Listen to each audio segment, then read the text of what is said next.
Maraming nabibisong palpak na flood control project sa Occidental Mindoro. Isang dike ang hindi mapakinabangan.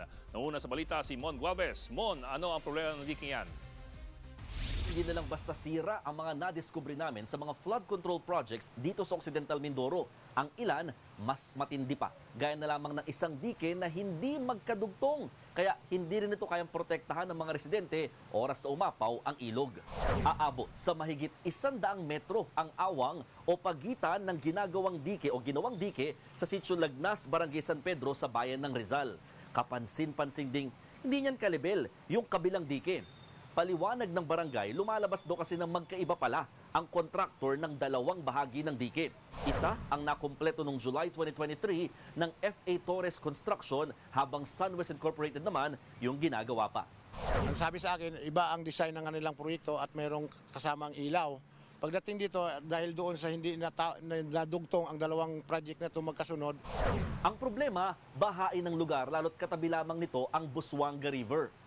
Nitong Hulyo nga, nasira na yung ibang bahagi ng dike kung saan tanging bakal na laman at ilang tipak na mga bato ang naiwan matapos matibag ng ragasa ng tubig. Ang ilang bitak naman sa nakatayo pang dike, tinapalan na lamang ng masilya. Sa bayan naman ng Sablayan, mas matindi ang sira sa mga flood control project. Ang ilang bahagi abay nagkabutas-butas at halos madurog na nga, habang ilang parte bumigay na talaga. Kinakitaan din ito ng ilang mga mahahabang bitak. Magkakaibang kontraktor na naman kasi ang nasa likod ng pinaghati-hating bahagi ng proyekto. Isa rito ang ginawa ng Sunwest Inc. sa halagang higit 217 million pesos. Base sa sumbong sa Pangulo website, lumalabas na nakumpleto na ito noong Marso ng nakaraang taon.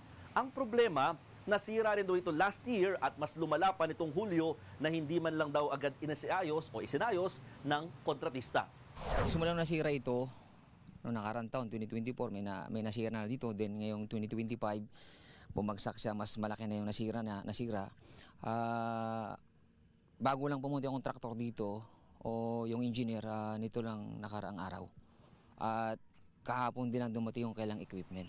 Sa isang pahayag mula sa Sunwest Incorporated, sinabi nito na tinututukan na nila ngayon ang pagpapatibay ng mga nasirang proyekto.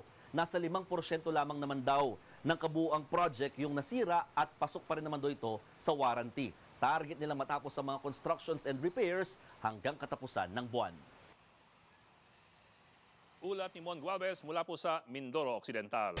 Mga kapatid, Jig Manikad po. Pagdating sa mahalagang balita sa loob at labas ng bansa, dapat una sa lahat, mag-follow at mag-subscribe na sa social media pages ng News 5.